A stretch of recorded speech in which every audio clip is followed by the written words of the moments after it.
where I saw Barbara and I. How do you do? Got it. Oh, What device are you using, Richard? it's a MacBook Air. Oh, okay. So go in the upper right-hand corner to view.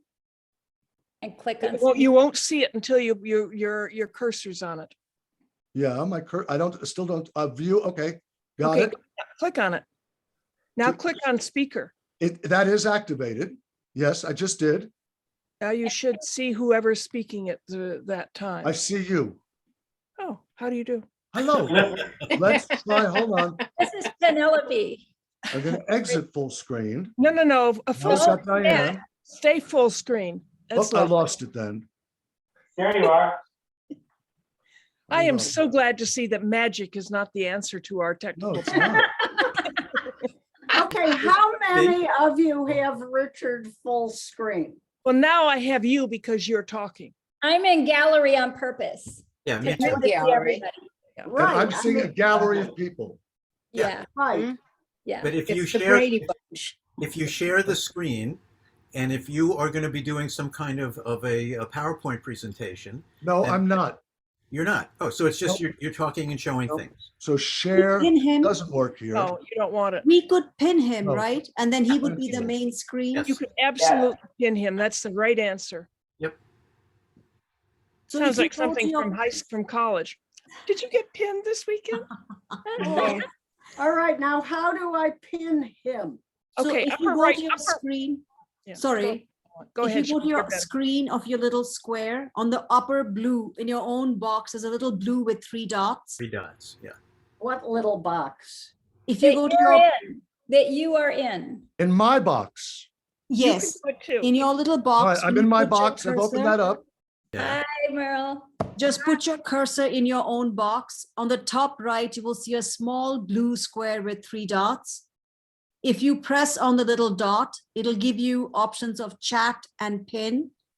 If you press pin, you become the full screen that you're looking at. Try that. Yes. Yes, that worked. All right, Fabulous. now finally Yeah. check for reflections.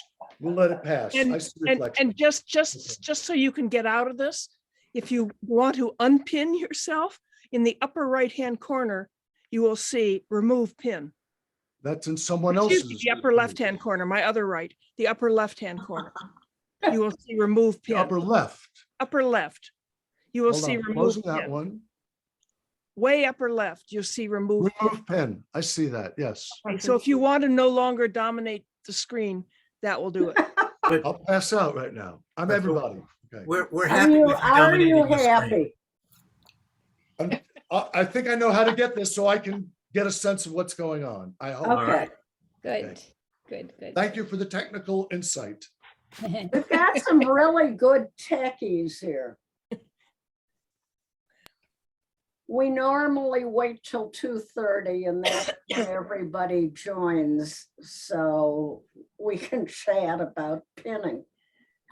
Did So any of you get pinned in college? No, No, I was married. And having babies. Oh that's my the God. ultimate pin. It was also. Right. no, but I do remember finding a pin that someone had lost on the sidewalk on the way up to the dorm and coming in with it. And I can still see the expression on my friends' faces. I just held it up and they got that, oh, Oh, oh. And I just found it on the sidewalk and they were so mad, you know. I don't know what it is exactly. Pinning. Well, it's pre-engagement. It's So one what- step beyond going steady and What pin pre-engagement. is it? What pin, a fraternity pin or some kind of pin like Yeah, that. it was a fraternity pin. A fraternity. And actually, as a veteran of a Big Ten school, there was a stage between going steady and pinning, which was called lavalier. Oh, I yes. thought so. I didn't know where lavaliers came in. Well, let me just say that I don't think there were lavaliers in Boston. Maybe at CU, but there weren't at Harvard or there weren't at MIT.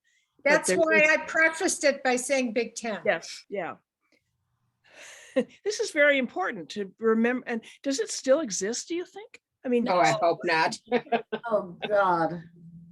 Pinning mean No. something entirely different now. Oh, yeah. Yes. Yeah, Do it's probably a fraternities stand-up. and sororities exist now? Yes.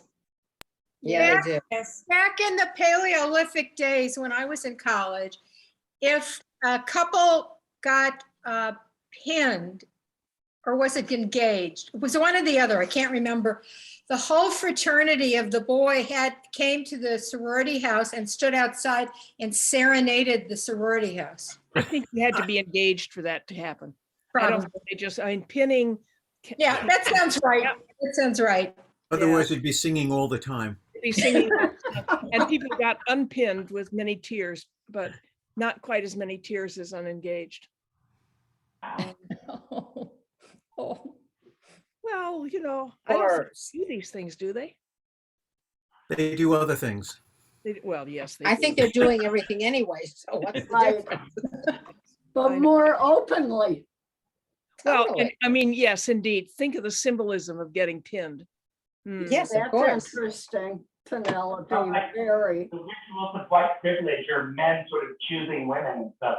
It's weird. It's very weird. And then the women walk around with the guy's brand. You know, what brand of guy did you get? It's very interesting. It's very, Where is this, Joseph? well, this is the pinning. I mean, you're pinning, but some schools are Big Ten schools and some aren't. I mean, this idea is the man pins the one, brands the woman, then the woman walks around with the brand of the man on her. It's bizarre. And there's Joseph, we different- did not view it that way. Not at all. How does it feel like- It was more like something that we collected.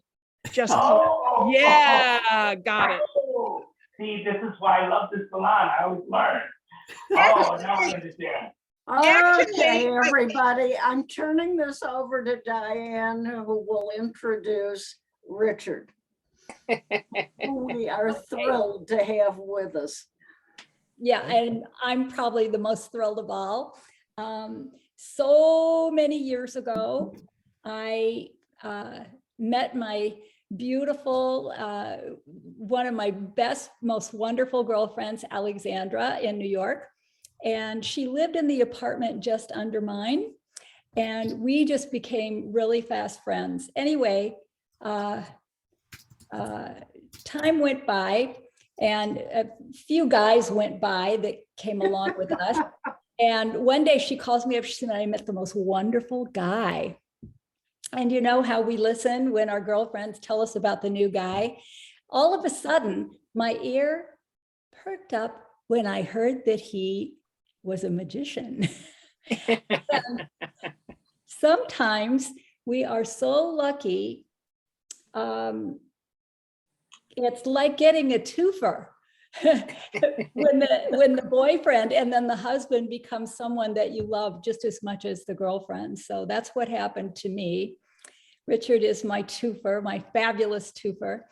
And here's a couple that in their spare time, I don't know if they still do this, but Alexandra would put on her mermaid costume and play the saxophone, while Richard, it was a little act they had, and Richard would do his magic. This was their little act that they would do.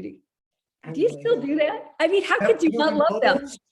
What? Neptune and Bubbles? That was Not that act. Neptune and Bubbles. Neptune and Bubbles Where did you do this? at Coney Island Oh, and on TV. fabulous. We were on TV with Engelbert Humperdinck. Do you Oh remember? my God. Oh, yeah. And he wanted to know if there was, because he saw Alexandra had a beautiful mermaid costume, and he wanted to know if there were any mermen. And I said, of course, everybody's heard of Ethel. Then they went to black. Ba-dum-bum. Anyway, I'm handing this over to Richard because I want him to get started immediately. Richard, Thank thank you, you. Diane. You're fabulous. All right, thank you. Now I'm just going to see if I can get to full screen with the instructions I had so I can kind of see what I'm doing. But no, oh, there we go. The dots, and we hit pin, and I see Joseph. So I think you have to go up to the speaker first. okay, And we're do going the to. speaker view. And I'm hitting everybody, speaker. please mute yourselves, okay? Tap in. Please, so he can. All right, now I'm sharing the screen with Right. Joseph. Yeah. But we could just proceed then, or do we need to do something else with this? Hello? We're good, Richard. Did you pin your We're good. box? Okay. We're good. Anyway, it's a pleasure to be here. Thank you so much, Diane, for inviting me to participate in your salon. And yes, it's simpatico, sort of, that we're doing this event this Sunday afternoon. And we got all these posters available here on easels. And what are these posters here? It's actually kind of fascinating because a lot of the history of legerdemain, or what a lot of people call magic, some people might call conjuring if you're from Great Britain. Other folks call the manipulation part prestidigitation. I think the French call it escamotage after the old cups and balls. Thaumaturgy is another good word to describe all this stuff. But we've got here quite a bit, sort of tracing the whole history from the time of when magic became more modern, when magicians began to wear people's normal clothing, not sport coats, but tuxedos and other suits and the type of clothes normal people would wear rather than the clothes that a wizard or a shaman or a mountebank might have worn. Because that's what magicians did. And it's kind of funny today. And I'm going to talk about history. You can ask me questions about different contemporary performers, but it's a funny thing from a historical point of view with this performance art we call magic. A lot of people do close-up magic now, rather than the stage magic or illusions that we may talk about for a bit with some of these performers represented in these posters, lithographs. But way back, when magicians were itinerant performers, whether in Germany or India or Italy or Great Britain or the United States, they were frequently called, and you may have heard this term, a mountebank. It was kind of a disreputable thing, but that was because they'd stand up on a platform at a marketplace or a fair and do some of these miraculous things, often combined with juggling, because that's what the old timers called magic. It was juggling or jongling. That's Jongler. That's a jongler. But then later on, jugglers and magicians kind of split apart. And the mountebank evolved into some of the performers that were still at fairs. As a matter of fact, I'm going to see if I can kind of wheel around in the room a little bit and pick up examples. But this is something from Gleason's pictorial drawing room companion from 1851. And I'm going to bring this in close. I don't know if you can see it, but that's depicting Andrew McAllister up in Massachusetts, who was the protege of John Henry Anderson, the famous Wizard of the North. Now, this is sort of a transforming time for the performance art or the art of magic. Remember, I said those other words before because magic is something we can talk about later. It's sort of a stolen term. There's lots of other magic in the world. What we're talking about today is theatrical magic, sleight of hand conjuring, magic shops, books about magic. We're not talking about Santeria. We're not talking about voodoo. We're not talking about, well, you get the idea, I think. Anyway, though, I don't know how well you can see, but Andrew McAllister in this painting or this old engraving, he's wearing a very fanciful costume. It's a costume that perhaps a medieval person in a castle might wear. Now, eventually, magic evolved as a performance art. As a matter of fact, I don't know if you can see this poster here. Let's see if we can pull in a little closer with this business. Oh, yeah, this is fun here. Amazing. So I'm in a tight space. So hold on a second. We're going to go out. We're going to come in. We're going to come in a little closer. But what I wanted you to see is this poster right here. And this name up at the top, Robert Houdin. And now, if we were really doing this live, I'd ask people to raise their hands if anybody ever heard of Robert Houdin. Anybody out there ever hear of this gentleman? Ah, there's somebody. Joseph's got his hand up. He was known as the father of modern magic. He had a beautiful little theater in Paris, France. Oh, I'd say in the 1850s into the 1860s. But Robert Houdin, by the way, that's just his last name. It's a hyphenated name. His real name was Jean Eugene Robert Houdin. And he was from a clockmaking family. They built wonderful, intricate mechanisms. His wife's family, actually, that was her name, Robert Houdin. They also were clockmakers, but somehow he became a magician. And by, Robert Houdin, he opened a beautiful little theater in Paris, France. Now, he was the father of modern magic. I'm going to pull this back a little bit again here. And he was the one who kind of brought conjuring, brought legerdemain out of the street and the marketplace and out of the style of presenting it like an alchemist or a wizard. And Robert Houdin presented his magical performance in a posh drawing room setting. And he wore the clothes of a gentleman. He did not wear street performers' garments. He wore the clothes of a gentleman. And this combination, as well as the fact that he was a superb showman, brought magic to a new high level. Now, Robert Houdin had other contemporaries at that time. There was the brilliant Karl Hermann, sometimes called Compars Hermann of Vienna. His younger brother, Alexander, eventually became the most famous magician here in the United States. Alexander Hermann. I don't have a poster of him. You can see over my shoulder, this poster of Clivet was another very interesting character, but that kind of traditional look of a magician that Clivet has, that was inspired by Alexander Hermann, who was the younger brother of Karl Hermann, who was a contemporary of Robert Houdin. Now, if you were to ask somebody to draw a picture of a magician today, do you think they might draw something that looked sort of like this gentleman over here with the sort of Mephistophelian look with the goatee beard and the black mustache in a tuxedo?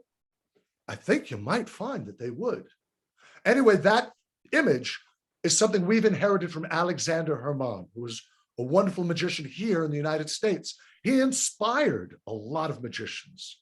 And, you know, Alexander Hermann was probably the first really big, like, matinee idol or star in the United States in entertainment. He made a fortune. He had a wonderful home out in Whitestone, New York. He had his own railroad car. Lily Langtry later owned his railroad car. He had his own private yacht, the Fra Diavolo. He was quite the celebrity, quite the star. He passed away unexpectedly and left his wife, Adelaide, who was a dancer, destitute because they had sort of anteed up the whole season to bring the show out the next year. And this was something common with the circus and for big traveling magic shows. Each spring when you go out, you take out a loan, but you knew you were going to prosper, and then you pay it off, and each season you do it again. But when Alexander Hermann passed away outside Rochester, New York, I think in 1896, Adelaide was left with a whole troop of people, and she became another fascinating chapter in American magic and world magic, because Adelaide, she continued with the show. And she was one of the first great female women magicians. And she became a headliner in vaudeville. She continued performing probably to the late 1920s. She was a friend of Houdini. We'll talk about Houdini again, because we just talked about the fellow he kind of aped his name from. But Adelaide Hermann went on to a very successful career, very fascinating woman, and an interesting one to note, because there have been some wonderful female magicians, but a lot of folks think it's exclusively a man's thing. Once again, there have been some wonderful female magicians. Adelaide Hermann of the Hermann family that consisted of Karl, who we mentioned, the contemporary of Robert Houdin, his younger brother, Alexander, Alexander's wife, Adelaide, Alexander's nephew, Leon, who came over to this country. Should I take a real tangent now? Interesting sidebar story. So I just mentioned Leon Hermann, who came to this country, and I have a great interest in the history of motion pictures. And there's an interesting link between early magicians and early motion pictures through Leon Herman. He was not as great a magician as his uncles were, probably not even as his aunt, Adelaide. Leon looked a lot like Clivet, who was another very interesting character, known as the father of Greenwich Village. That's another story. But Leon Herman, early on, when he was touring still with Adelaide here in the US, he hired a novelty act to be part of the whole evening show. Because don't forget, magic shows back then, there was no TV, there were no movies. A full evening magic show was a great entertainment. Magic shows in the circus were some of the biggest advertisers and the biggest like traveling shows to come around. So Leon, to make a good presentation, a good show, hired a novelty act. It was a two-person, a boy and his sister who played the cornet. They dressed up like soldiers and played cornet duos.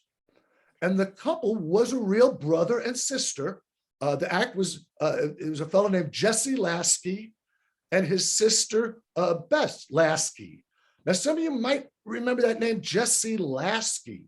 Jesse Lasky, along with Adolf Zucker, was one of the founders of a company called Famous Players and Famous Plays that eventually morphed into Paramount Pictures.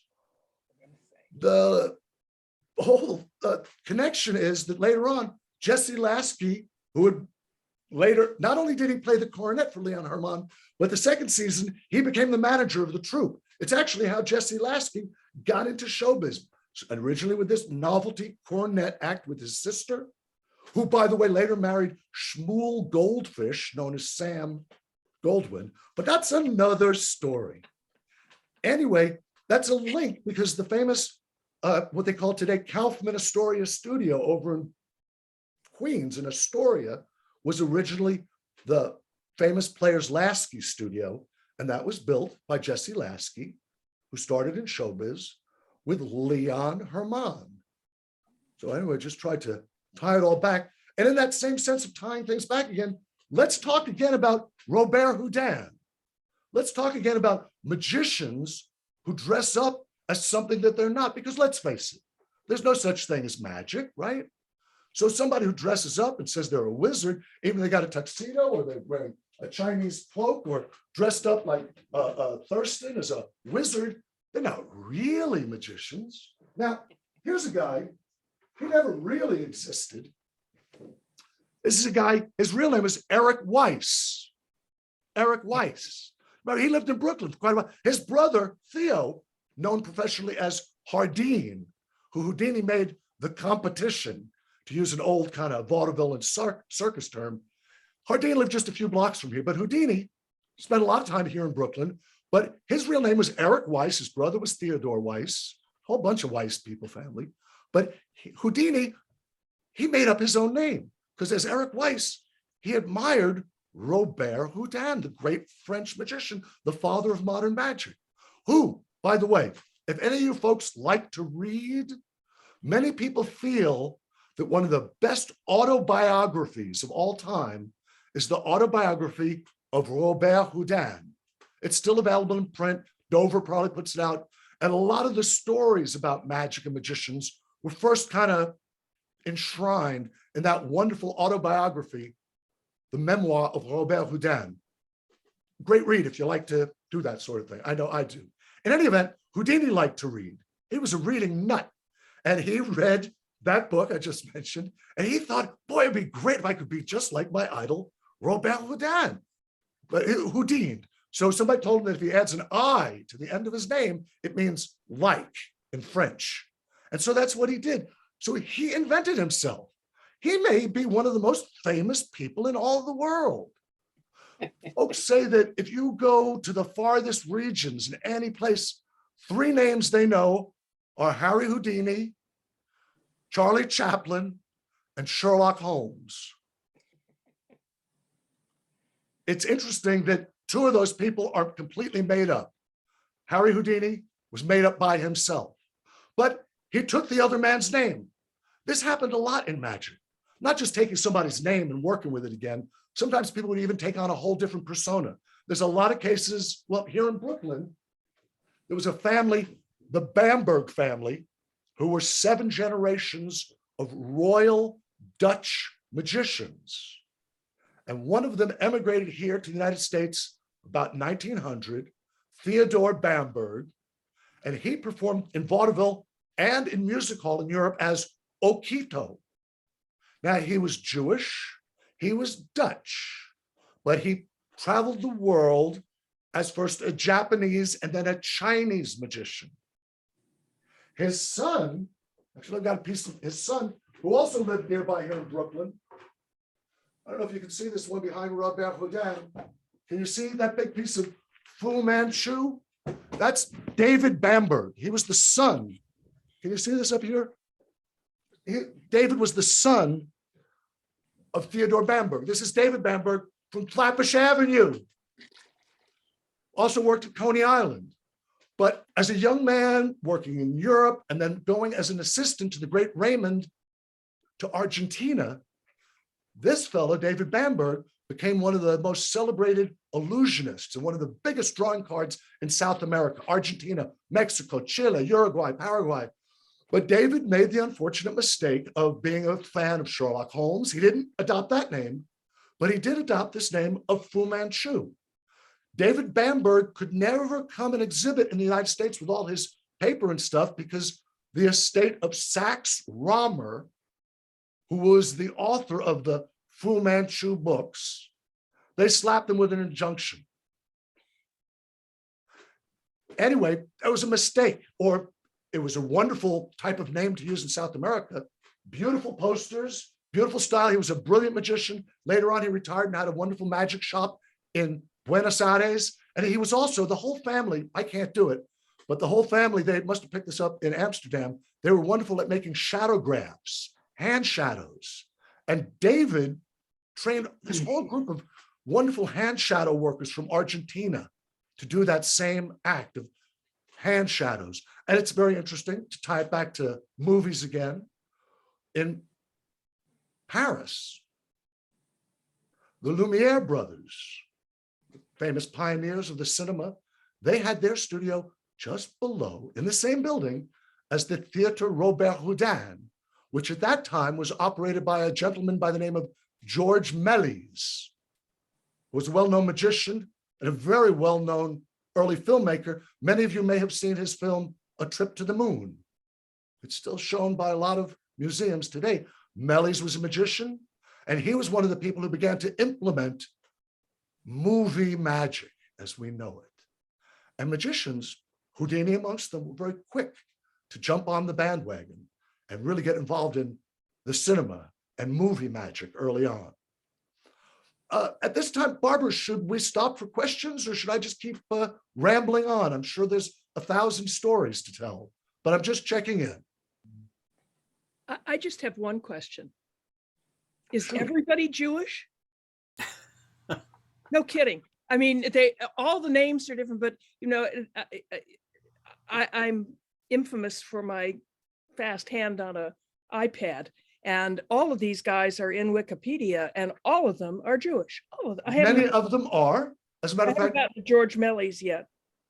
I don't think Méliès was necessarily Jewish, but there was always a strong thread of mysticism amongst Jewish people. And showbiz was a way for people who were not privileged or didn't have a lot of money to eventually climb up the ladder of success. So a lot of these were very poor Jewish people initially. Houdini, he liked to tell people he was born in Appleton, Wisconsin, because you're a real American big fan of Theodore Roosevelt, but he was actually born in Budapest. The famous photograph of his father, Rabbi Weiss, and people always thought he was dressed as a rabbi at the period. He was actually an attorney in Budapest. So the family had to flee. Many people, I could tell you other guys, I don't have their photos here, Hyman Goldstein, who became Horace Golden, famous for sawing a woman in half. Another person who came here from the United States, my old friend Jack Channon, came from Gdansk in 1909. I was fortunate that I got to kind of meet the tail end of some of these people who came over. But as far as that question of Jews, yeah, we could talk that as a separate topic. some of the most famous magicians were Jewish folks. But yes, is the response. Well, I remember that there was a book out long ago, it's probably 20, 40 years ago, but anyway, called Who's Jewish? And it was all of the movie stars of the 30s and the 40s and comedians and, basically the best of the best of American, particularly. And a lot of them were from Brooklyn too. Yeah. So I'm wondering if this is sort of you mentioned Metro-Goldwyn-Mayer and Paramount, that some of the later big movie houses and things had this start early on, of whether they that this foretold how the industry was going to go. Well, it kind of did. In its way, it's a case of that the tail wound up wagging the dog. The cinema was a sidebar for a lot of these magic shows, and they were big draws for entertainment. But later, once motion pictures became big, a lot of the business of the touring full evening shows was lost. Now, it's true that a lot of the people at the early film companies, like Adolf Zucker, I'm trying to remember his first name, the fellow from Lowe's, there were the fellow from Universal Films. They were all founded by Jewish families. And like I say, initially, these were not high-end people. The film business that we see today is very different when it started out with little penny arcades on 14th Street or down at Coney Island. It's a real different business. Wow. But magicians were there at the very beginning. I was mentioning Lumiere. I was mentioning the shadow plays. The Lumieres hired Félicien Trouy, who was a brilliant French magician, but he was the master of hand shadows, and who was a more appropriate person to have representing your company that had living pictures than the internationally recognized man of living pictures. Because he could do a whole act. I mean, you may have seen children do this thing. I don't know how many of you have seen a seasoned performer do the shadowgraph act. It's been a sidebar for magicians for many years. Ventriloquism has always been a side part. And ventriloquism, if you think of Edgar Bergen, that's a lot like magic. Yes. Some people think Charlie McCarthy's more real than Edgar. Yeah. I have a question. Yes, go. So this goes a little way further back in history, but since I'm wondering about the Cohens. Once a year, the Cohens would stand in front of the ark and magically say the name of God, the only person who was allowed to say the name of God. And then they went inside and did something and nobody knew what those things were. And they had to wear that special breastplate. And I mean, the whole thing was very magical. Do you know what they did in there? It's a secret. Right. A good magician never reveals the trick. It's a secret. Yes, it is. Okay. So I had a couple No, of it's a couple long. of comments. Anyway, it's a secret. And one other thing, if you get a chance, I would love for you to talk about the Chinese kitchen trick. Tell me more about what you're describing, because sometimes there are different names. I that always people make use you for tell it different to me. pieces. I love this. They would set the whole stage with this magic kitchen or something. The Chinese, it's a Chinese. And then Was this the visions of the chop suey fiend? maybe. Where the plates were broken? The It plates were disappeared. broken? Anyway, there are many magical effects relating to food. I'm just wondering if the thing that you're talking about was the illusion that Nicola from Iowa used to present. Did you see that in Chicago, Diane? No, you told it to me one time and I just love hearing it. Every time I try to get you to tell it to me because the whole stage was intricately set up in this Chinese scene. And then somehow it disappears or something. I don't know. Yeah, I might have relayed several things because that Chinese motif was so popular A lot of people like to talk about the very famous Chung Su, who pretended, he was another case of a guy who pretended that he was Chinese, but he was actually Scots-Irish. He was from here in New York City. And everybody's talking these days about the thing on Rust, but Chung Su died in 1918 on the stage of the Wood Green Empire Theatre in England through what they call it at the time, misadventure. But he had beautiful Chinese drapes. It was the Saved by the Boxers. It was just after the time of the Boxer Rebellion. And many magicians like to be topical. So he would dress in this beautiful Chinese warrior's outfit with a beautiful mail and robes and the everything, the stage dressings were just magnificent. But then all of a sudden, he was dead on stage. That actually happened to another famous British performer, and you can still see that. Tommy Cooper. Anybody remember Tommy Cooper, who used to wear a fez and all the magic would go wrong? He actually died on a BBC show. And when I say died, I'm not talking like an actor says, "Oh, I died on that one." He really died on stage, and the audience thought it was real, part of the comedy, and they're laughing. And he's like, kind of pathetic, but you can't find that. Tommy Cooper. Now, he was a gentleman who loved magic. And I guess that's magic coming up into the more present day, talking about a guy like Tommy Cooper, who became very famous because of TV. Now, a lot of the things that we take for granted today are more magical than any of the magic that Fu Manchu or his dad, Okita, or Keller and Thurston performed, or what do we got else over here? Oh, we had Clivette, who we haven't even talked about yet. Funny guy, but today it's TV. It's more than TV. I see magic, it's Gone with the Wind on your phone. But 100 years ago, 150 years ago, you'd go see a full evening magic show. And the things that you would see were not like things that you could see anyplace else. I mean, think of the miracle of what we're doing right now. We're zooming away. I mean, there's different presentations that can be done. My particular fascination is sort of the theatrical history of stage magic and performing. I'm still doing magic and involved with some shows here in New York at the Players Theater and at Coney Island. We do some things. Coney Island was always a great place for magic. You know, Barbara mentioned some folks were from Brooklyn and New York.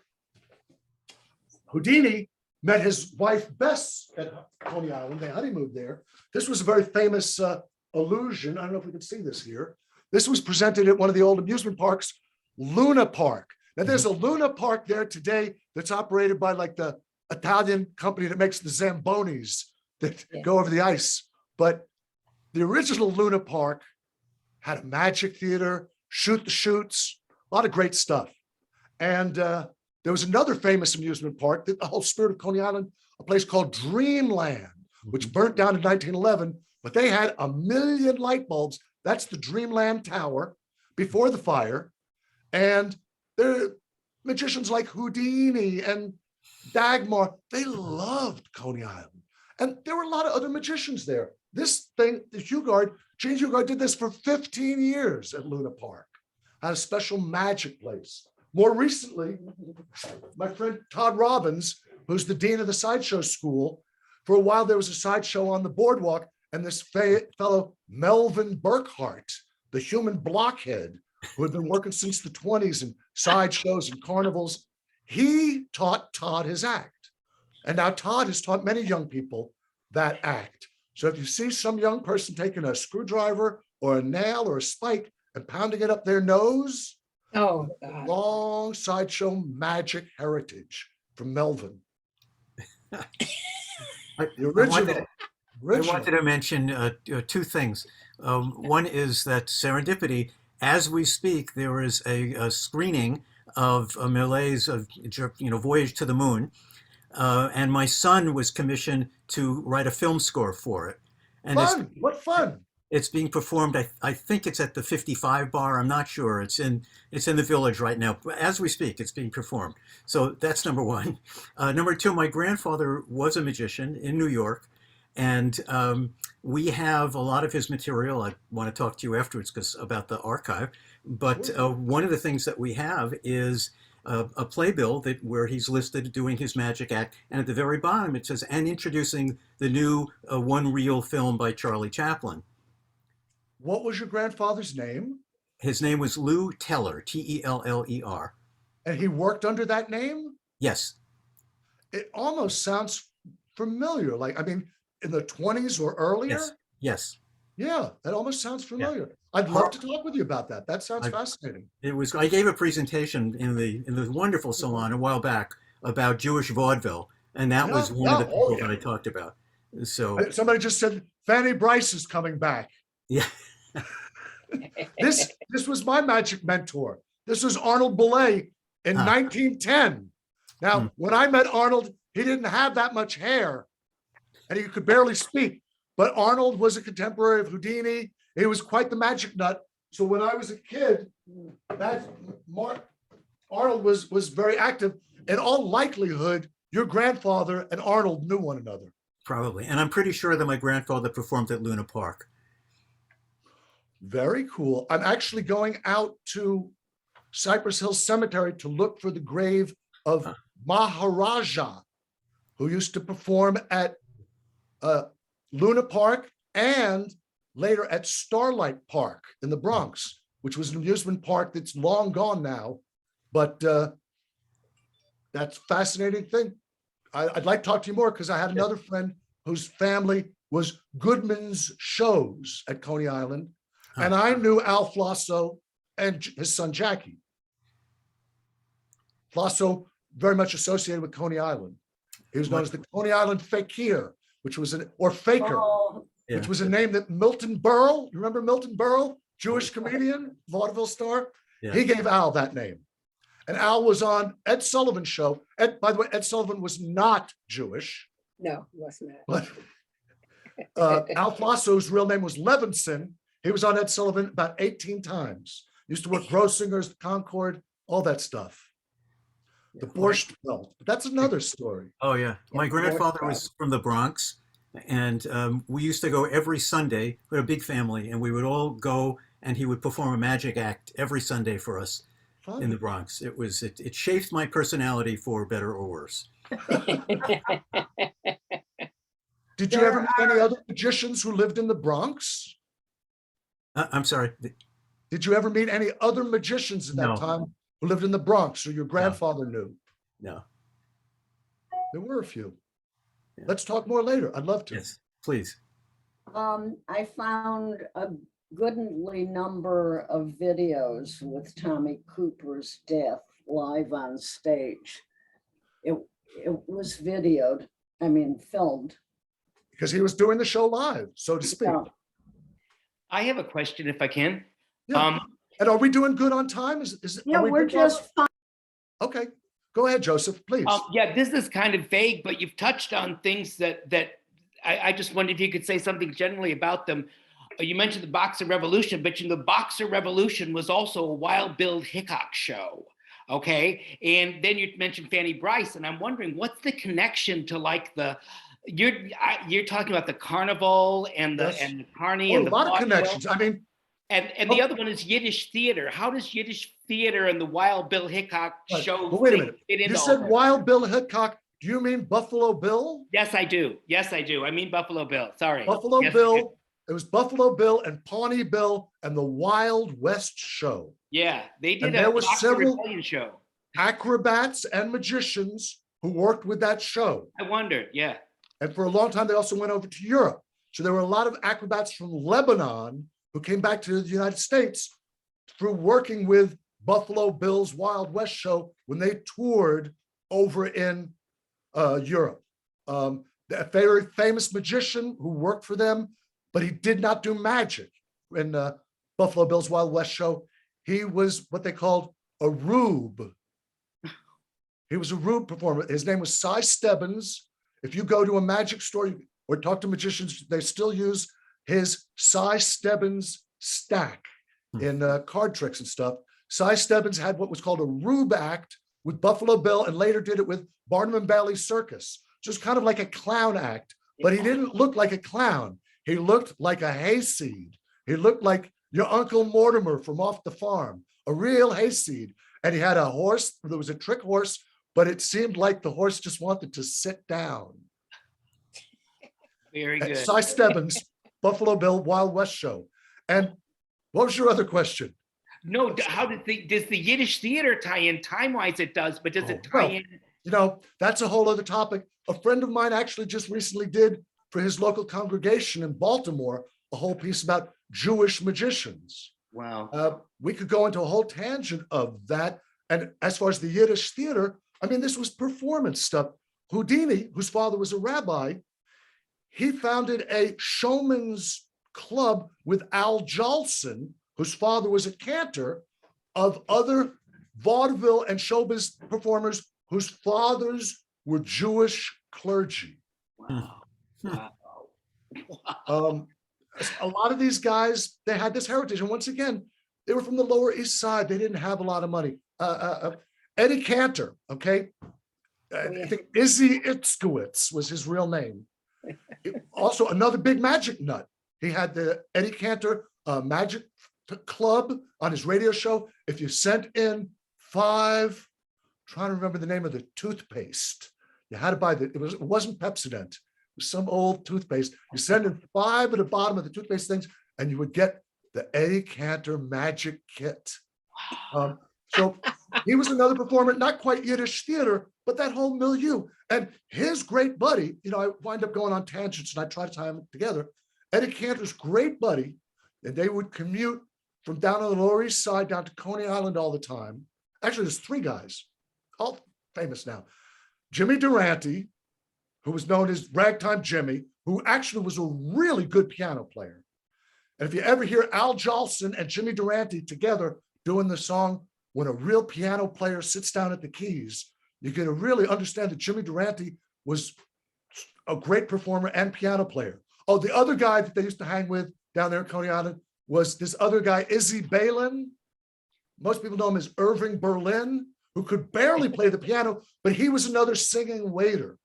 And that's basically how they kind of started. So not the Yiddish theater, but the milieu of the same kind of people and performers. We mentioned Fanny Bryce. Well, she was famous for being in the Ziegfeld Follies, but she came up through the Yiddish theater and that whole thing.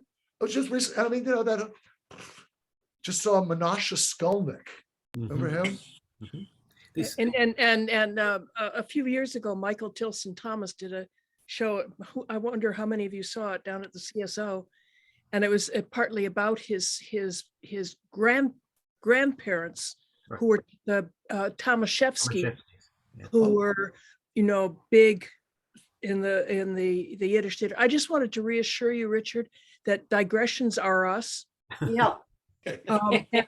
You know, this is how this group works, and it gets to. I mean, you've told us nothing that wasn't fascinating. Absolutely. Thank you so much.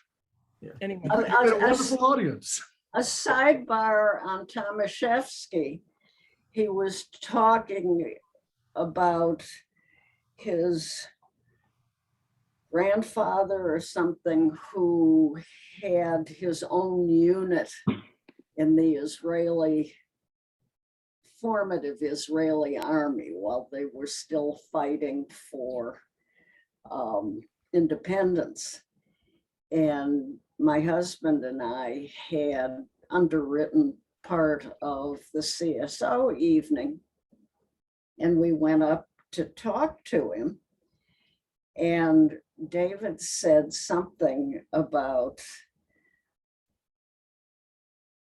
Israel and Tomaszewski. He turned on David and got the hell out. I think he made up that part of his story, because at another point I decided to be a bitch and walked up to thank him for, you know, the marvelous presentation and tell me more about your grandfather who formed this unit to get Israeli independence, and he turned on me and ran off. And I thought, oh, this is interesting. And I had Spertus, which Spertus Institute in Chicago, to try to research if this person ever existed. And also the Israeli Consul General, who was a historian. The man did not exist. But it was a fascinating experience, you know, but you write your own history. Well, so many of these performers did. I mean, you know, did Houdini really exist? The person who really existed was Eric Weiss. I mean, some of these other celebrities, it's all, you know, stage names. I think Rita Hayworth. By the way, Rita Hayworth, she's in this related to cinema. Rita Hayworth, I think she was a Canseco. She was a dancer, but she was married to Orson Welles at one point. During Oh my. Orson Welles had this thing that he did out in California, and the assistants on the show with Orson Welles were Rita Hayworth, Joseph Cotton, and Marlena Dietrich. And this is the broadside that they used to head out. But like I say, the names and the people. Rita Hayworth, there's no real Rita Hayworth. She was really like Edith Canseco, the dancing Canseco family. This guy, Clivette, he was known as the father of Greenwich Village. His name was Henry Clive. And many years ago, I did a presentation for the Greenwich Village Historical Society. And what we learned was that Henry Clive's wife was the founder of the Greenwich Village Historical Society. She was in the act. She was the mind reader in his magic act. With names, the names. Names are an interesting concept, because are you your stage name or your born name? What happens? It's like the onion skin. In showbiz, you're your stage name. Okay. In showbiz, you're the stage name. Diane, would you agree with that? Yes. Yes, I think people tend to just forget their real names after a while, and just they become that that name that they invent. Richard, I also wanted to ask you about real magic. So I know that so years ago, Doug Henning went to the Himalayas to learn real magic, and then he died pretty soon after that. I was very anxious to see him perform real magic if he learned any. But Joseph, this is also a little bit for you, but the Tibetans really do real magic. If you, I mean, the priests and the monks of Tibet, they do real magic. Has any of the magicians that you know of gone to study with these people and brought back real magic? That's two different questions. Yes, they've gone. Whether they've brought back real magic, I don't know. I would have to say that some of the realest magic I've ever seen has been presented by musicians. Interesting. Say more. Oh, interesting. Say more about the musicians, please. Well, I'm a magician myself. No, I have to say that this topic of magic, in a lot of ways, the theatrical magic that is displayed behind me, they stole the fire. They stole the fire. This concept of them being in league with the devil or making Faustian bargains with Mephistopheles to have skills and abilities beyond those of mortals. They just grafted that stuff on for advertising purposes. I don't know how effective it's been, but as far as real magic and shamanism, I have to say that some people with music have been amongst the most moving and touching experiences I've had. Now, that may not be the same as making something levitate or making something transmogrify into something else, but perhaps they have done that. I just as far as I can see. I can just throw in my 2 cents with real deference to your expertise. The way I've understood it in the Himalayan sense where I've worked, magic means you can control nature. So if they're going to have a festival, they bring down a mystic from the mountains to keep the rain from coming.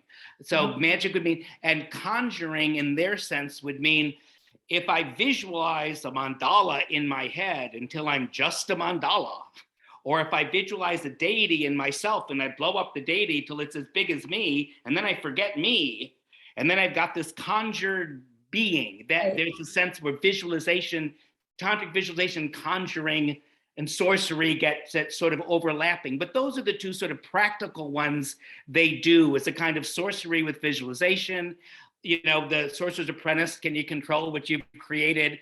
And the magic being nature, what you can do. That's much of traditional magic is controlling nature, trying to control the environment and the world around you. You know, I tried to be very clear at the beginning this afternoon that the words that I'm using and the things we're talking about have different meanings to different folks. Magic, thaumaturgy, conjuring, similar but different. And so I wanted to be clear about that. Absolutely. No, Barry, I just was throwing it in because Diana brought it up, and I thought. Right. But Doug Henning, yes, he was very much into that. I think we've got a Doug Henning piece in the back from the magic show. I think I was there. Okay, I don't know. Can you see that there? Which one? Doug is there someplace. Oh, he's behind me. He's under Chris Carlton. It's right there. Yeah. Yep, there he is. So that was from the opening night at the Court Theater. And Doug was actually a Canadian. And the Commonwealth, Great Britain, Canada, Jamaica, they recognize what we're talking about here, this kind of magic, as an art. In the United States, it's not recognized as a performing artist. It's not ballet, it's not painting, it's not drama. So they're not entitled to certain grants. You're right. They might get in other countries and in Europe. Right. So Doug actually got a grant from the Canadian government to come down to the United States to study with an old Canadian expat who was living in Los Angeles, this fellow by the name of David Verner, known professionally as Di Vernon, whom many people feel after Houdini was the most influential legerdemainist of the 20th century. But Doug Henning, he came down here to broaden his education. So not only did he study with, I think, the Maharaji Mahesh Yogi in transcendental meditation in India, but he also studied with this fellow, Di Vernon, who was out at this old magician's club called the Magic Castle, which is still there in Los Angeles. You go ahead. No, I was just talking about the seeking and the study and the looking for things. In some ways, the performers are misleading people. Fu Manchu in Mexico and Argentina, some people thought he really was in league with the devil. Well, you know, I've seen David Copperfield where he takes his head off and it's freaky as hell. Oh my God. It really is. A friend of mine did one of his sets once. So I went to see it when it was on Broadway, and it's eerie, and it looks like he's got all kinds of body control. He appears to me like he has a lot of body control anyway. He wears clothes that kind of conceal his muscles, but I don't know. But that was one of the David Blaine, even more so. Really, David Blaine right now with the stunts that he's doing. Yeah. It takes a lot of physical preparation to do those. Houdini, another early physical culture nut. Yeah. And you know, you want to go back with, like, as far as public relations and promos, those shots of him almost naked with chains. I mean, that was beefcake. You didn't do things like that back then. That was one of the things that made him such an outstanding international celebrity. Nobody's ever seen anything like that. It's tame by today's standards. But back then, that was a brand new way to present stuff Yes, to the public. absolutely, absolutely. Ted Shawn was the same. He was one of the early, the father of gay porn, actually. These people sort of. It's interesting. Was there any religious pushback when the magic show came to town? The first part was what? What kind of pushback? Were religious? Were there groups of belief? It's possible. I don't know. It's very likely because I produced magic shows in Brooklyn for 10 years. We got a lot of newspaper coverage, and I used to get letters from people asking about real spells and real voodoo stuff and other stuff. And I have a friend who used to work for the old Houdini magic shop that used to advertise in the back of Marvel Comics and Boy's Life, which was the Boy Scout magazine. And they would get the most bizarre letters from all over the world. This is like in the 60s and 70s. They get letters from Africa and India and Spain and Morocco, people looking for, quote, the real magic. It was, okay, it was tricks, maybe artistically presented. And that's kind of what I'm talking about here. These guys that made a living with it, they presented this type of performance in a very artistic way. A lot of hobbyists or the kids that would, get something out of the back of Marvel Comics in the catalog and send away for, top hat magic. Maybe eventually they would. David Copperfield eventually did, because he started out as a kid sending away from mail order magic. But a lot of these folks, they have visions, and the visions frequently are not realized in any way because it's a trick. I'm sorry, it's a trick. And you know what? TV is a trick. And when you go to the theater and you see somebody pretending or playing the role of somebody who's been dead for 200 years, that's a trick also. But we suspend. Right, willing suspension of disbelief. Richard, I have a question, please. When a magician introduces a new trick, particularly in the case of a trick that is really earth-shaking, something really dramatic, is it usual that the magician himself has developed that trick, or are there people behind the scenes who invent new tricks? There are people behind the scenes who invent new tricks. Just like all the best comedians have writers, all the best magicians have what we call backroom boys. So do the backroom boys work for more than one magician? It depends. Some guys are on staff. My friend Joe is out on staff in Las Vegas right now for somebody, I'm not going to mention who. Other guys have worked for everybody. Johnny Thompson, who recently passed away, he worked for Copperfield, he worked for Chris Angel, he worked for everybody. He was really good too. Johnny was best. He worked for Penn and Teller for many years too. You know the term you use with the Maharaja, the fakir, and he said it was a faker. I think you used that term fakir. Yes, I was talking about Al Flosso, who was known as the king of coins, and he used the term both ways and both spellings. Because fakir in Indian means like a magician, like exactly both side itinerant magician. And I think, I don't know about Tibet, but in India, normal India, they have magic tricks. People come, they'll come in the afternoon and they'll set up tents and you'll throw money and they'll do tricks. And often they have monkeys with them. They do these odd tricks. One of the most famous ones, I'm sure you know this, the one that everybody talks about it. There used to be a trick where a fakir threw up a rope. A boy climbed up the rope, came back down the rope. It didn't go anywhere. It didn't do anything. And that's been like in the stories forever. And I've grown up in Calcutta and we had, fakirs come and do like odd little tricks. They don't pull rabbits out of the hat. There was no rabbit in Indian magic whatsoever, ever. But the mango tree. The mango tree. There are certain, what we're told are tricks of Indian magic, like what you mentioned, but you might more likely have seen what they call the mango tree, where they have a little plant that grows as you cover it up. They would also do the cups and balls. They do that one, yeah.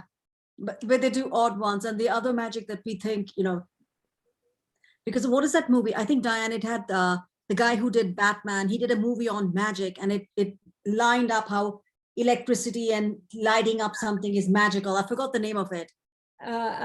Is it the one about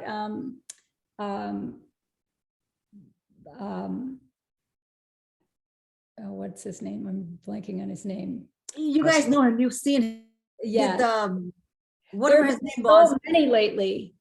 Yeah, I know. This one was about, they were juxtaposing the time of the magic as we, the theater performance magic, with the time of Tesla, that they Yes, tied up what you were Prestige. saying. The Yeah. Prestige. Oh, I Yes, think that movie. so It was good. fascinating how they made I love that electricity and movie. turning on a light to be magical. It is by the Yes. definition.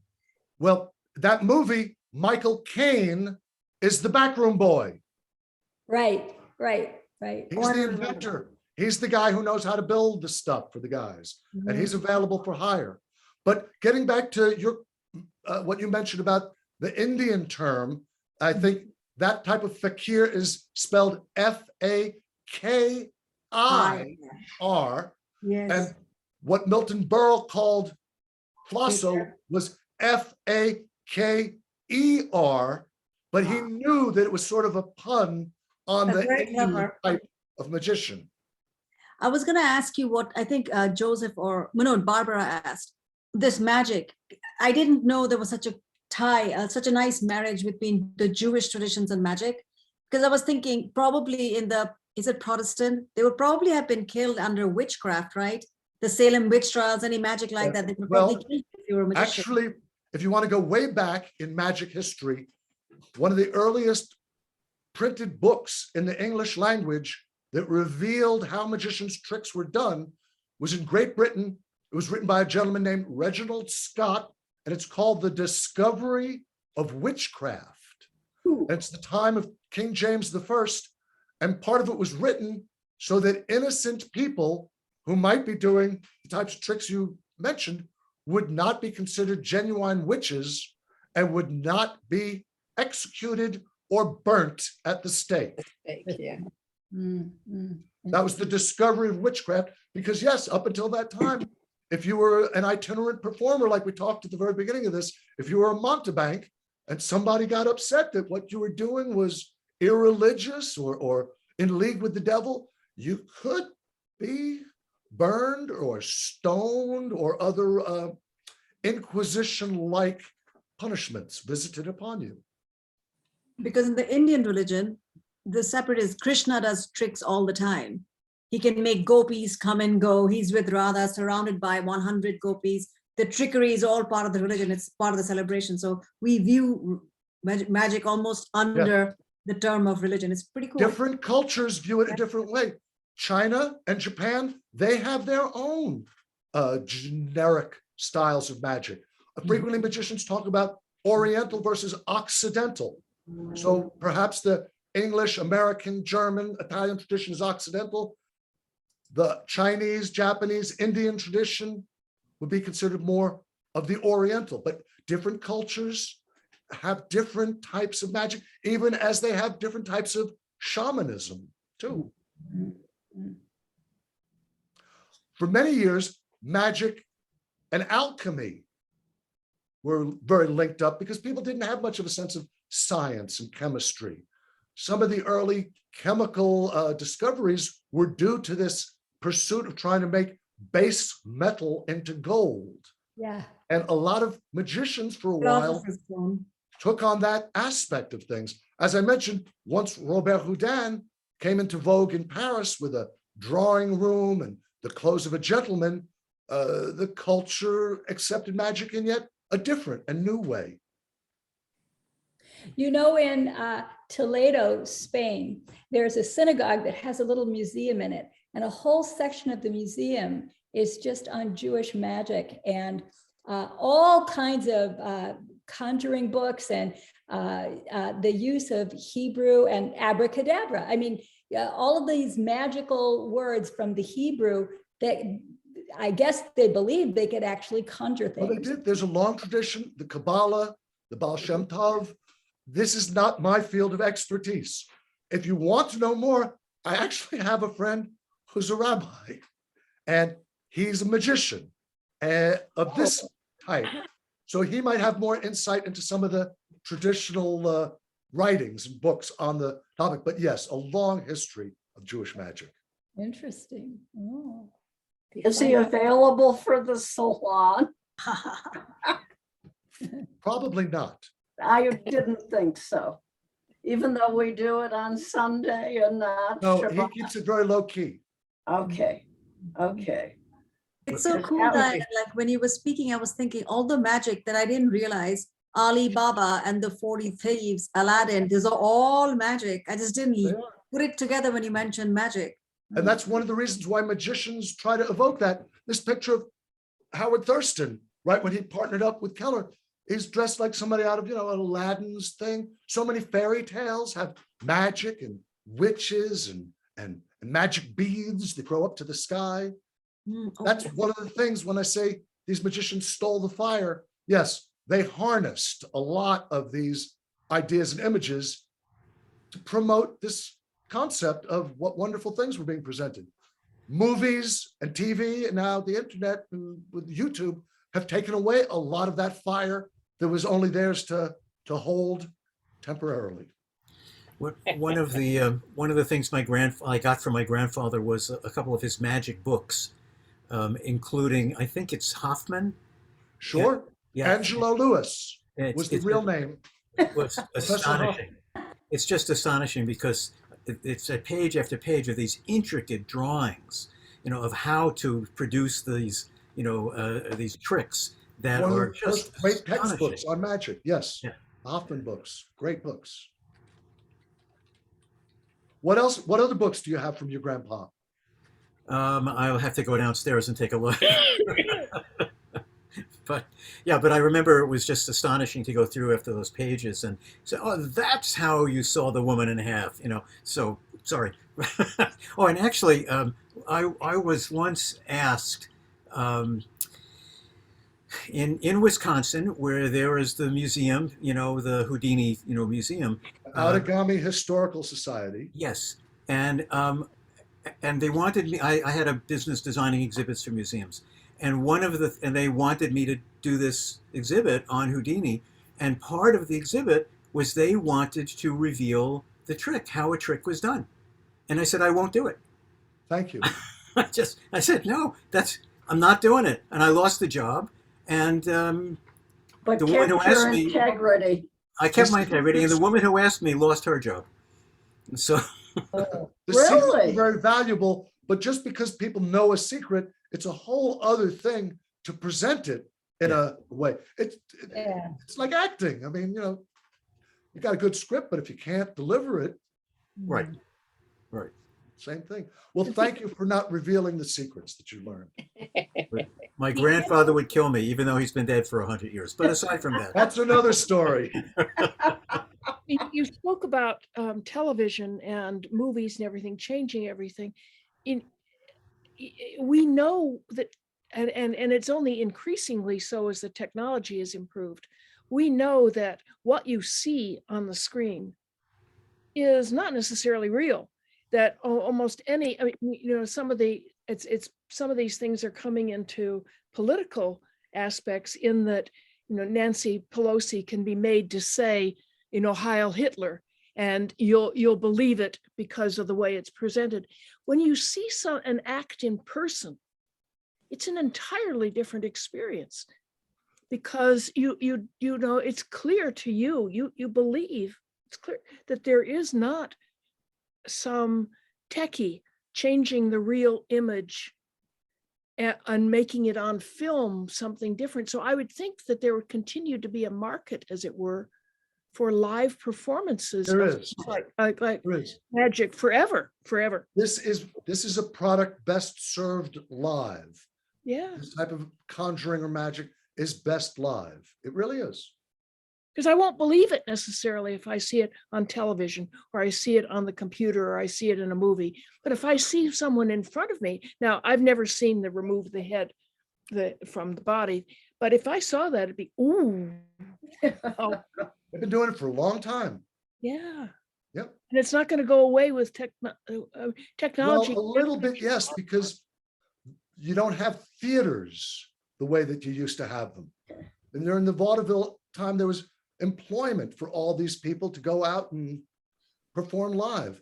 So there'd be a market, but there's not that many places to exhibit this type of thing because society has changed and the way people ingest their entertainment has changed. There are a couple of bars in Chicago that specialize in magic. They're very Magic raunchy. Lounge. The Magic Lounge, there's the New York Show Lounge. There was another one, McKinney's, I think. I forget. There was another one. Yeah. Anyone remember that name of that place? But they were great. I mean, just the New York Show Lounge was very raunchy. It was great. It was How do just. you know that? I heard. Someone told me about it. So. Oh, okay. Richard, do you have any favorite movies about magic? I'm trying to remember who was the lead in it. It was a number of years ago, but the same time that The Prestige came out, there was There another was good called another one. The Illusionist. Oh, The Illusionist is Oh, great. yeah. So I really liked that. But I also like Prague in the Czech Republic, and I think that's where they shot the locations. So that's really well done. Yeah. But those are both very interesting films about magic and magicians. The Prestige is sort of a pastiche of several magicians' biographical stories. And the thing with David Bowie as Tesla, that's complete baloney. Ooh. But fun. I just saw a fun movie called The Great Magician. Did you see it? It's a newer movie. No. Chinese. No. There are a couple of other good ones, though. There's one, oh gosh. It's based on the life of Kreskin, who's a mind reader, who originally from Jersey. Oh, and I think, I'm trying to remember the name of the actor, but that was out a few years ago. It was very interesting. And also, I don't know, Woody Allen had that movie Scoop, where he's playing a magician, which he's kind of channeling this old magician that I know, George Schindler, who used to work Grossingers. So that's kind of an interesting magician movie. A lot of people don't like to watch Woody stuff these days, but he was always very much into magic and has a couple of magic things in some of his films. But Scoop, he is a magician in that, a stage magician. Mm-hmm. I thought Hocus Pocus was hilarious, and Practical Magic with Sandra Yeah, Bullock. it's fun.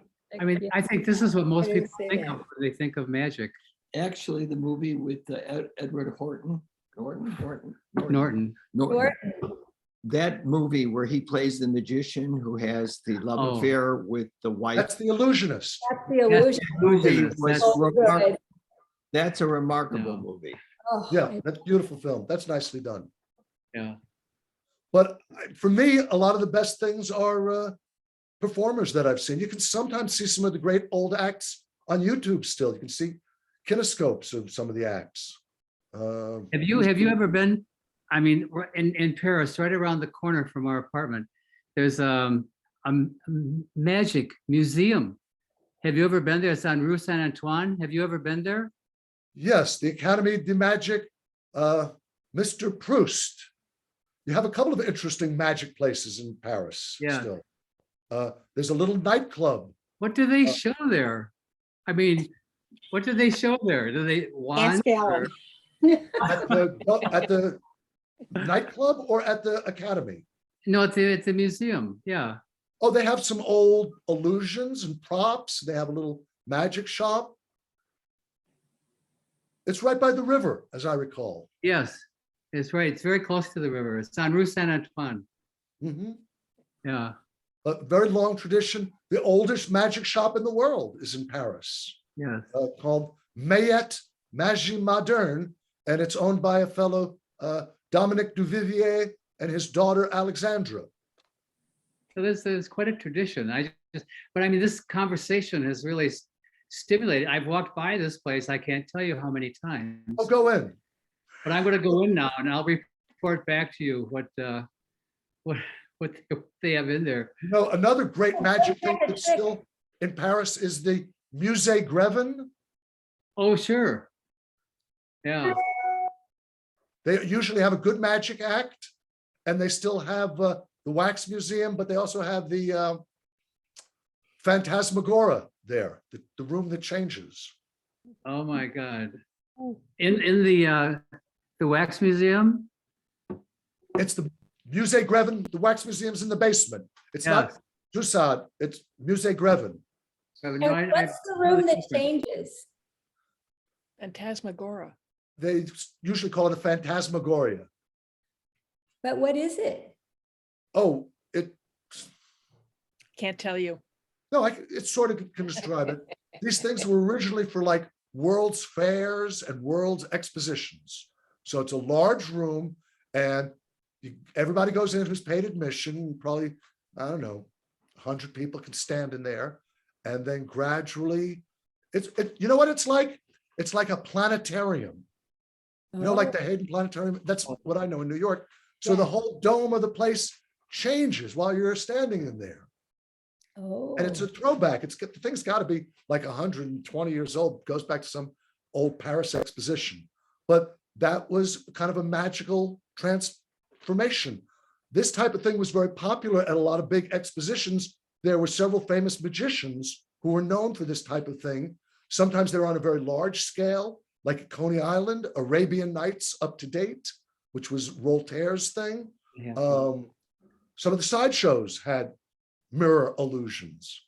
Some of the things still in use at Disney World, like in the Pirates of the Caribbean and the Haunted Mansion, go back to these earlier illusion rides, like this older thing, the Phantasmagoria, which had lots of other things too. Older Phantasmagorias, they might have also had what they call magic lantern projectors. So before you had motion pictures, they'd like kind of show gobos, to use an old term. They'd show like slides, but they'd have to have some kind of atmosphere. So you need like smoke or fog so that these projections become visible. I mean, you can put them on a wall, but if you want them to seem like they're spooky or ghost, you project them on smoke or atmosphere.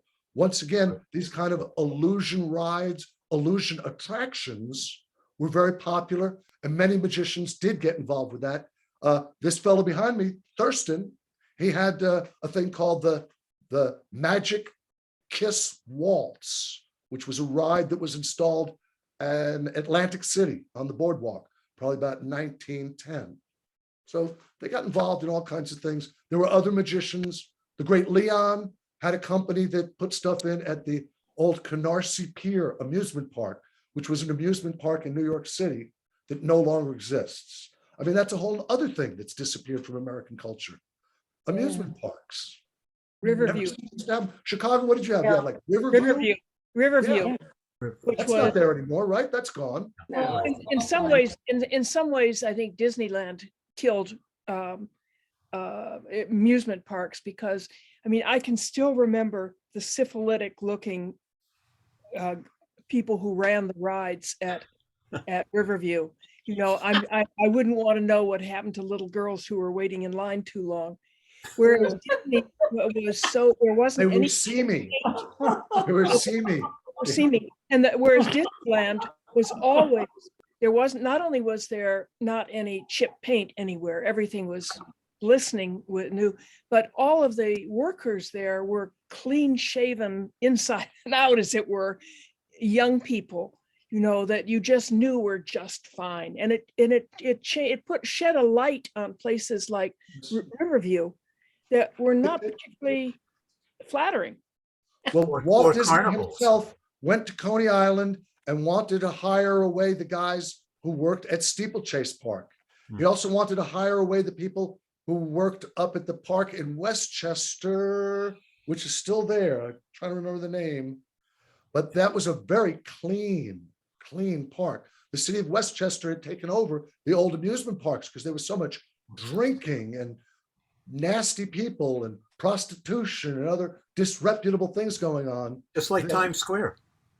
They cleaned it up. They Disneyfied it. So Walt made a study of the amusement parks before he opened Disneyland up in California. And Steeplechase Park in Coney Island was kind of different than Luna Park and Dreamland. And as I understand it, Riverview, some of the things that were up at Revere Beach in Massachusetts, some of those were pretty, what would be I like Sloppy, seamy, seamy. seedy, seedy. Nice. Seamy is a good word. Huh? Yeah. Seamy. Seamy is a good word. It's not quite as bad as syphilitic as that I Yeah. use. I understand the connotation. Yeah, We You know, had a Luna Park in Rome. And I used to take my children there when they were little. a lot of cities had Luna Parks and Dreamlands and Wonderlands and Steeplechase, mimicking what was at Coney Island. A lot of places still have Coney dogs. That's what they call a hot dog, Mhm. which was Tel theoretically. Aviv has invented on Coney a Island. Luna Park. Come again? Tel Aviv has a Luna Park. Popular name. Okay. There's a Luna Park again at Coney Island, but it has nothing to do, and is not in the location of the original Luna Park. Is The it original called Luna Luna Park Park? was founded by magicians, actually. Is it called Luna Park because of the mystery with the moon? I mean, what's with the name Luna? Lunar. Way back, it had good connotations. The man in the moon. Matter of fact, here Back you to have- Millet again. Here's in this poster, you can see the moonlight. This was at Luna Park. I don't know if you can see the Mhm. man in the moon. It was part of the advertising. So yeah, they once again, anything that they could harness from fairy tales or magic, witches, wizards, Luna, Greek mythology, and all the magical powers that the gods had, anything that could be tapped to put on a poster or put on an advertisement was. You know, and I think that the reason that is because things like like the Greek gods and the Norse gods, they answer certain human needs. I mean, this is all part of our kind of general culture. That's why the Greek tragedies are still around for all these years, because they address things that are universal.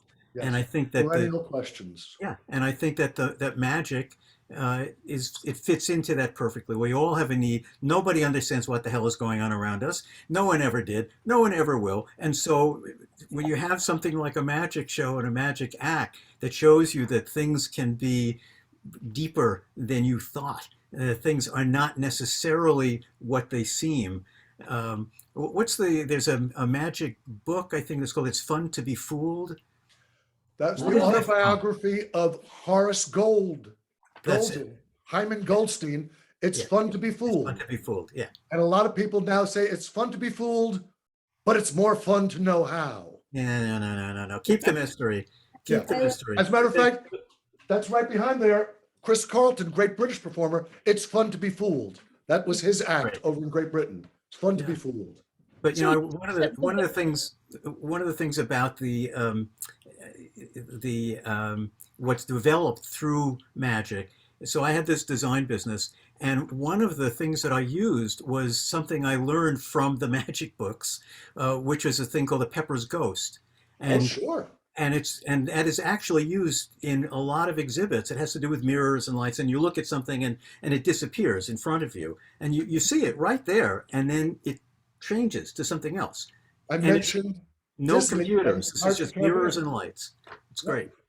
it's stagecraft. It's stagecraft. Yeah. I'm wondering where, you said that some of the theaters and things are gone, of where I think people also like seeing things in person, even in television, and particularly experiencing that. And I'm thinking, I used to give programs on cookbooks, nothing to do with magic. It's you just stir until done. Cooking is magic. Yeah. Yeah, sure it is. It's alchemy. And and they had no idea who I was or how I could talk or what I brought. But I remember calculating that in Marshall, Illinois, if the same percentage of the population from Chicago came to it, you'd have to use Soldier Field. It would be about 25,000 people. Wow. People came from all over to see this, but they were coming to the lot, and it wasn't me. No, you won't find me anywhere. It was that they wanted to see something live. They wanted to handle something. But that was the public library, and the public libraries all over are sponsoring live programs. But I don't know that they'd sponsor magic. So I don't know Sometimes what they do. I've done magic shows for libraries. And I've done, let me turn it around. I don't think you can probably make a living doing. Exactamundo. It's still show business. It's still show business. And yes, in today's day and age, to move the equipment around and set up and have the staff would be very costly. Even for a solo performer to go from show to show. I know of somebody who's participating in, I think they call it the Fudge Festival here in New York, which is similar to the Edinburgh Fringe Festival. Lovely. But you got to set your whole show up in 10 minutes and you got 10 minutes to knock it down. Well, if you're on the third floor and you got stuff to do and you got to, I mean, from a stagecraft point of view, it really can't be done. But do you get paid for it? I mean, these libraries People don't have the budgets anymore. in tiny towns had to ask their friends of the library to get the $75 they needed to apply for a grant from the Illinois Humanities Council. They are not going to support you and your 10 children. No. No. And you can make a better living with this type of thing outside of the metropolitan areas. Yeah. In New York City or Chicago or Los Angeles, very, very tough.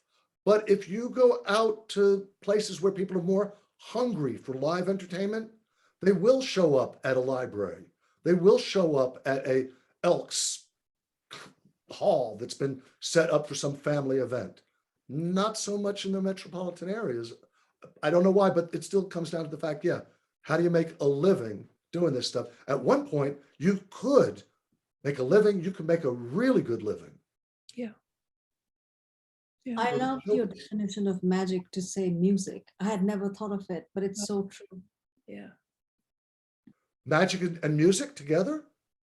I had never associated the two, although I completely understand to be transformed within, it's Oh, you pure bet. magic. That's such Oh, a yeah. beautiful connection. I'd never thought of it. Thank you. Music has some of the strongest, if I can say it, shamanology available to anybody. Really, it's amazing stuff. But that's another story. Any more questions today? Anybody Richard, have any- what are your current favorite magicians? Who are alive? Yeah. That's a good idea. Oh. So a fellow who I thought was one of the best, Ricky Jay. Yeah, passed away Ricky a couple years Jay. ago.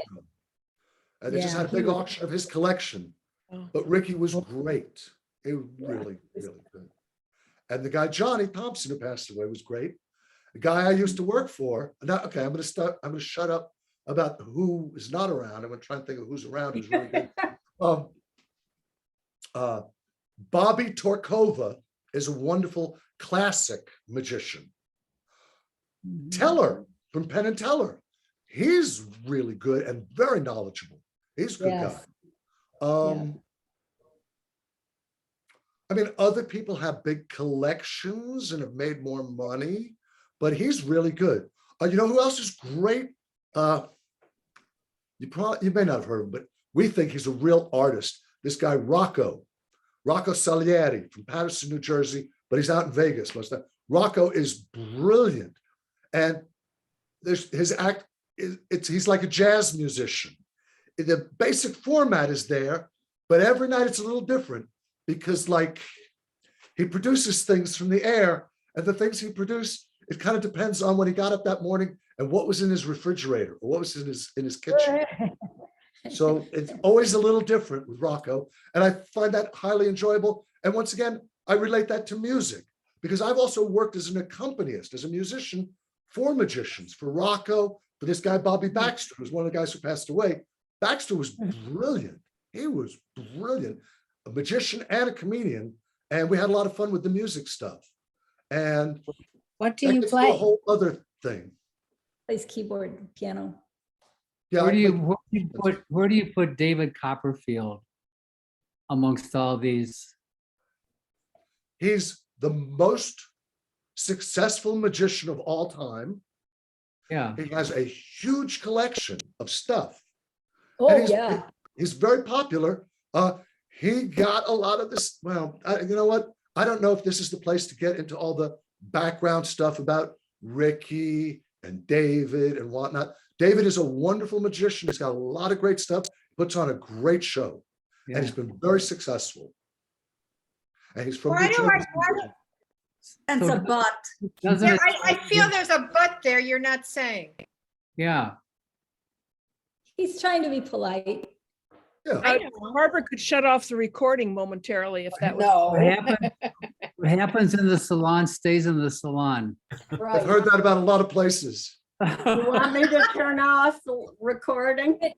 No, I don't, I think it's not necessary to go there, I think. Okay. Richard, I have a question, another question. You said that there are some really great things that on YouTube, the old kinescope you said. Oh, yeah, you want to watch something really good? I'd like to Fraxel. write down some of those. Yeah. What? Here's something, if you want to watch something great, Fraxon, Jose Fraxon. Last name is F as in Frank, R as in Richard, A as in Arthur, K as in Kevin, S as in Sam, O as in Oscar, Yes. N as in Norman. Okay, Fraxon, thank- Jose Fraxon. He was originally from a Spanish circus family. And I saw him live, and you can see some of the clips. It's a very old-fashioned, it's what we used to call an international act. Okay. It would work in any language, in any country. You didn't have to know it. The things that happened, it's a situation of them, but he was brilliant. He was one of the greats, and what a personality that beams forth. But it's an old black and white kinescope of him. So Fraxon is great to see. That's a great clip. I Okay. don't know if you can find it. There's only one clip of this other guy, Cardini. His real name was Richard Pitchford. Cardini, should I do that again? Spell out his name? Ardini. Cardini. C-A-R- Cardini. Another case of somebody who made up a name.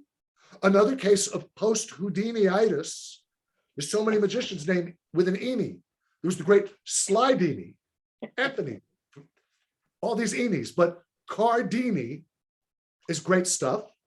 If you can see that, there's only one clip from the NBC special in like 1954, because he didn't want to be on TV. He felt he couldn't book his act live if too many people saw it, but he was I see. brilliant. It's readily available. Cardini magician video makes it come up Great. on YouTube. Those are right away. two brilliant exponents, very heavy on cigarettes.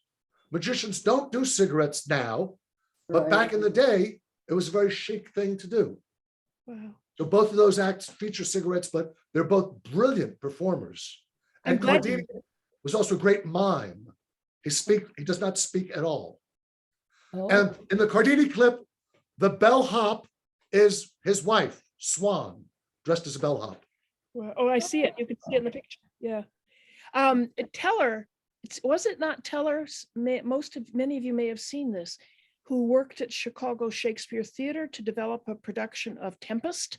Yes, that's And the it was quite marvelous to integrate Shakespeare with, of course, this magician of Prospero.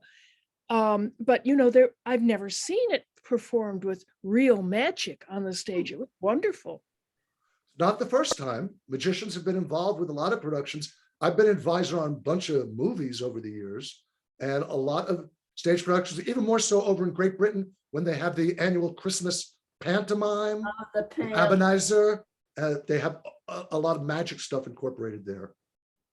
And circus, anyway, I could go on about where magic is in other performances. In the circus, some of the things that clowns used to do, very magical things.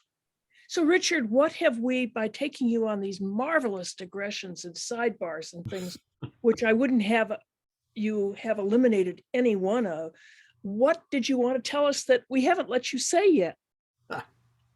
Don't open that Pandora's box. Another week. Yeah, there's just so much to talk about. I mean, it's been fascinating. You folks have wonderful questions. And I think we have touched on some of the links of legerdemain to popular culture and some of the different ideas that different folks have concerning false magic, real magic, concerning showbiz, stagecraft. So I think we've touched on some very pertinent elements. Yeah. But Did you leave doesn't anything? doesn't stagecraft have a couple of meanings? You know, there's the production stagecraft. And I went the wrong direction. I don't know what I'm thinking. I'm a stagehand. When I'm not doing magic or playing the piano, I'm a stagehand. So that's where my vernacular comes from. That's people that work on stages, whether it's a film or a theater stage. Most of the studio facilities, people call it a stage. It's a sound stage. So the studio mechanics are considered a type of stagehand. And it's all under the same heading of the IATSE, which is the International Alliance of Theatrical and Stage Employees. So my insight into stagecraft is colored by both the fact that I earned a living as a stagehand, but also as a technical consultant for magic and the presentation of magic. And occasionally we've got to use some real live magic effects to achieve some of the movie magic in a real sense. But that's, once again, a very technical thing to get into the different choices. And today, by the way, just about everything's done digitally. When I started out, stuff was, done with film and arc lights, and it was a different way of doing things. But I got to meet a lot of old timers, and we used to do stuff also in some of the old Broadway theaters and the theaters on 42nd Street. Before everything got Disneyfied, you used to be able to rent those, like the Victory was the old Times Square. But once again, another story. But stagecraft, which I think got me off on this tangent, is I think to me, just what it says, that theatrical physics, how to light things and fly things and make a platform or have a scrim, or how to have a breakaway thing. That's all part of stagecraft. But a lot of times magicians have to avail themselves of that stuff to make somebody float in a theater, to make somebody disappear in a theater and come up from the back entrance. These are things that, I mean, I'm not giving away too much secrets to tell you that there really is no such thing as magic unless you are a dramatist or a musician. When my daughter, who's now in her 40s, was little, we took her to see Peter Pan. And my aunt, who was an actress, looked at the stage and looked at Tolly and said, "She doesn't know this is magic." That was the stagecraft. And please don't tell Virginia that there's no Santa Claus. Right. It's wonderful. It's just wonderful. Any questions from anybody? Will you come back? Yes. Well, I'm going Can to we talk to you disappear in a again? moment, but I might make a reappearance. That would A be lot of fun. Thank you for inviting me. This has I been would wonderful. Thank really you. love it, Richard, if you could take us and show us your magic room that I just love. And maybe show us some tricks. Can't do that right now, because Oh, I'm at a what- different floor of the building. No, And the no, magic, no, maybe the next time you come. Will you come back again and do it? maybe, actually, perhaps, but on two counts. I'd be happy to come back. As far as seeing the conservatory, I'm working with a young producer about trying to put together a actual magic history show. And we'd like to use the Magic Conservatory, which Diane has been kind enough to mention, as sort of the background or the scene of the thing. So as a favor to Patrick, I'm not kind of letting too many people see that room yet, but that may be a possibility. If you all write in and tell the producers that you want to see that show, do it. So we'll see the show. We'll see the what show. happens. Yeah. Yeah. But it could be a lot of fun. We have some great ideas. There's some wonderful mysteries to pursue in the field of magic. This whole topic of people with different names, this whole topic of Jews pretending to be Chinese people, or I got another poster on the wall, a guy who was from Italy. He was big in France, pretending he was Mexican. Gosh. Whereas others Great pretended that the stories. others pretended they were Italian. I mean, Houdini, Cardini, Right, right. Right. just add Eni to your name. Got it. Add any to your name. So, I would So, imagine a Dutchman speaking Spanish would be easier than a Jew speaking Chinese. did a silent act. That was the idea. If they didn't have to speak, no one would know. Right. Some of the Chinese acts also had masks, so you didn't even see their face. And some of the best Occidental people performing as Chinese magicians, the masks were all made by this woman, Jean Vernon, who was the wife of Di Vernon, who we were talking about before, David Verner. Wow. And just, I'll leave, this is a great story to end it with. So Jean Vernon, who made the Chinese masks later for several guys, Vernon, her husband, Dave, he would go down to Coney Island all the time, and he'd see this cute little girl who was on the platform outside the attraction for sawing a woman in half. And whenever they sawed the woman in half, he never saw her. And then when the show was over, there was this cute little girl, this woman standing there on the platform. And later on, they married. Jean, I can tell this now because nobody does it this way. Jean was the feet. He married the feet at Coney Island. That's great. But she was a very talented artist, and she made these Chinese masks for her husband, for my old friend Mike Bornstein, for S. Leo Horowitz. He had one of the masks. Sam Horowitz had a mask, but you couldn't tell who they were. They thought that they'd wear a robe and a mask, and these guys from Jersey City or Brooklyn looked like they were from Peking. Well, and Right. many Americans had never seen anyone who was actually Chinese at that point. Had they ever seen a real magician?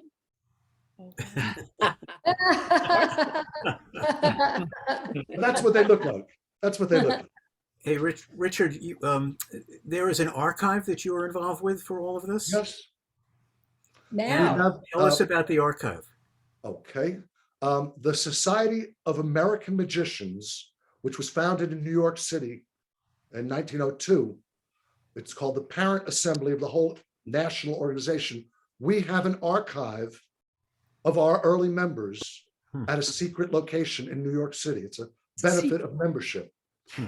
We have certain very rare things. We have a lot of books and promotional materials, what's called ephemera, things that still exist but weren't meant to exist. They were just a throwaway item, a throwaway printing item, or an advertising item. Right. We have the Sarum Ellison collection of magicians' wands. Great. Different famous magicians had a wand.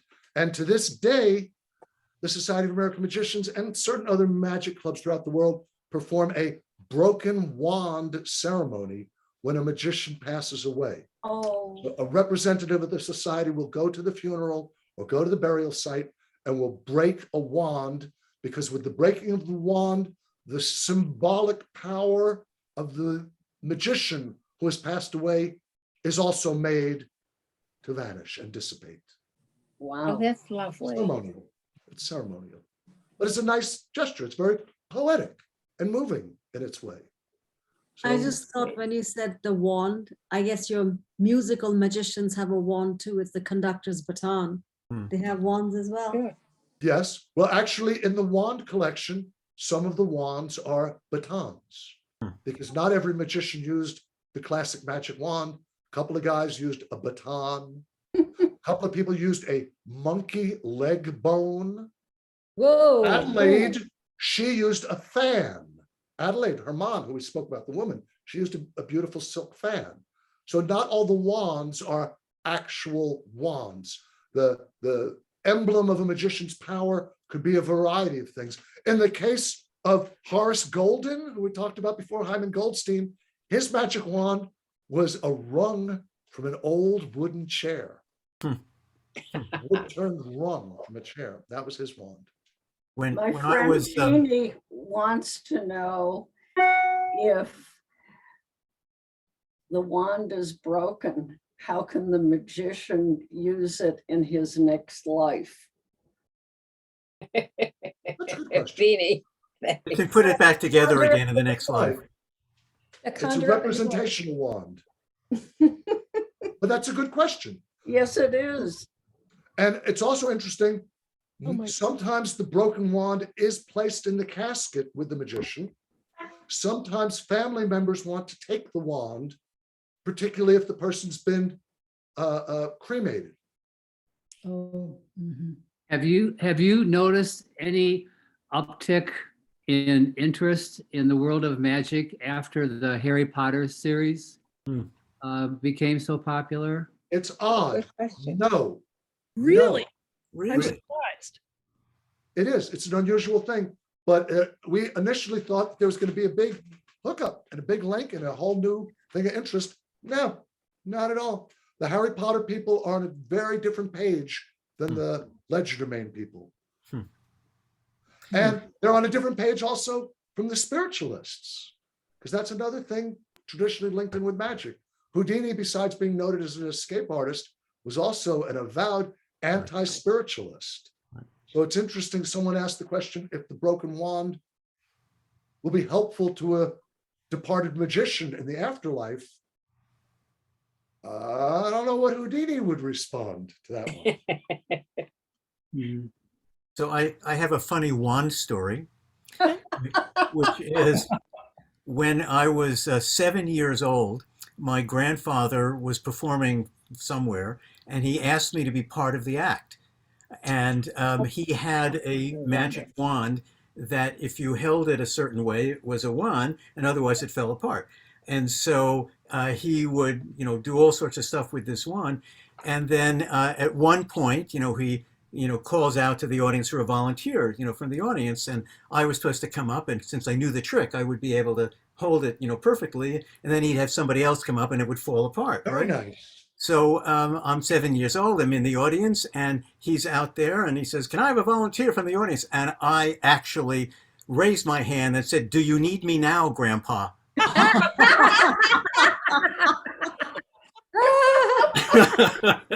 He was a very loving man, but he was not happy. Because then he can't say to you, "And we have never met before." Exactly. Oh, I want it, I mean, I can't not do this. So I Googled magic at the Newberry Library, just as a local thing. And you will find, I encourage you to do this. You will find that it has the Book of Magical Charms, which is the name the Newberry magician, excuse me. Oh, they're also a former magician, but the Newberry librarians gave to it when it appeared stuffed into some medical texts. It's a 17th century book on magic. And they also, I see here, the Newberry wants your help transcribing magical manuscripts. So you have Wow. been, And also, Here in New York City, that's been doing that for some years, the Conjuring Arts Research Center. And they amazing. just recently published a piece based on a similar thing that you recounted. In an old Italian library was found a magic text. It was filed with a religious text. sure. Well, same thing. Same thing, right? So the director of the Newberry is one of our future speakers in the spring. Marvelous. Excellent. Maybe he'll bring the Book of Magical Charms. Maybe. Yes, we could talk about that. We have some very old books in our collection. Not as old as that, but we have books from the 1760s and then coming up to the more present time. And a lot of this is stuff that we've kind of inherited from members. And it's very much members and something that salutes members. So once again, if the gentleman whose grandfather was Lou Teller, and it rings a bell, I'm almost wondering if he was a member. I think he was. I'm pretty sure my father mentioned that to me. Yeah. So we have files of some of the members. We'd love to have something on Lou Teller. Sure. So that's something we do, that it's focused. We don't focus on the magicians of London or the magicians of Chicago, although I know a lot of them. Some of my best friends were magicians from Chicago. As a matter of fact, you still have a wonderful magic shop in Chicago, Magic Inc. Oh, I know that place. Ink. I know that Yes. place. Yeah. On, No, on, Donovan Sandy. was that Yeah. O'Donovan's was that place you were trying to think of. Oh, yes, the- yes, the- O'Donovan's, the right. magic Yeah, place. Magic Ink. But Magic Ink. Magic I Ink forgot- was the old Ireland magic company going back to the 30s. But when Yes. Laurie Ireland passed away, his wife Frances, who was a lovely lady, and Diane, you might have met Frances with me I when I was in did. Chicago years ago. I did. So Yeah. Frances and her husband Jay, who was from Brooklyn, that's a whole other story. They ran this thing, Magic Ink. On Western Avenue. It was That's great. where they are now. I think they were on North Lincoln for many years. Oh, And yes, before that, yes. they were in the Loop. Yeah. But it's funny to just tie it back to Brooklyn. When Jay from Brooklyn moved out there and he married Frances, they wanted to change the company name. They changed it to Magic Ink, which was sort of a joke based on the old Brooklyn rub-out outfit, Murder Ink. Yeah. Oh, I don't know if that means that much to people today, but back in the day, that was pretty funny that he called it Magic Ink instead of Murder Ink. But that's a So lovely years shop, same family. They're nice folks. So years ago, I went to a magic convention with Richard and Alexandra in the Schaumburg Convention Center. And it was, I think it was the national convention. I mean, It how was often? the Magic Collectors Association, which was founded Oh in my- Chicago. Yeah. Oh my God. And so MCA. imagine all the collectors and they're selling stuff and all the magicians are coming and you could just go around and, you know, they collect around each other and tell old stories and talk Yes. about the old magicians and how about that trick? Did you ever see him do it? And it was one of the best afternoons of my whole. I'm glad. That's wonderful. That's great. And there's a lot, we're a lot That's of why I wonderful. say to Alexandra, when is the next one? I'm always saying it. When is the next one? I want to get invited. We'll keep you in the loop. Thank you. This has been so wonderful. Thank Right. you. It's been such a good Thank you very time. much. Yeah. Thank you. Please This come was, back. yeah, I'm just going to I stay on didn't for a keep moment count of- I to didn't touch keep bases count with the of- gentleman whose grandfather was Yeah. Lou Teller. Alan. I'm going to have to sign off. Yeah. But Barbara, is there a way for me and that gentleman to be in touch? I Absolutely. can send you his information, Richard. I'll do it right after the call. And what's your name again, sir? I didn't catch Alan. that. Alan. Alan? Alan, yeah. Alan Alan Teller. Teller. Alan Teller. Yeah. Okay, so yeah, I'd love to, we can communicate by email or something, Alan, but I'd love to be That'd in be touch. great. oh, this is fun. This This is was really so great. much fun. And I would Another love, strand in the web. that's right. Thank you, Richard. Fun This was is a very wonderful. important ingredient. So besides magic, I would like to bless you all with fun. Thank you. Indeed. Oh, nice. Thank Thank you. you. That desperately. Take care now. You send I'm gonna some sign to off. Washington. This is great. Ciao. Thank you so Bye, much. This is all. really great. Ciao, ciao. Thank you. Bye. Bye now. See y'all.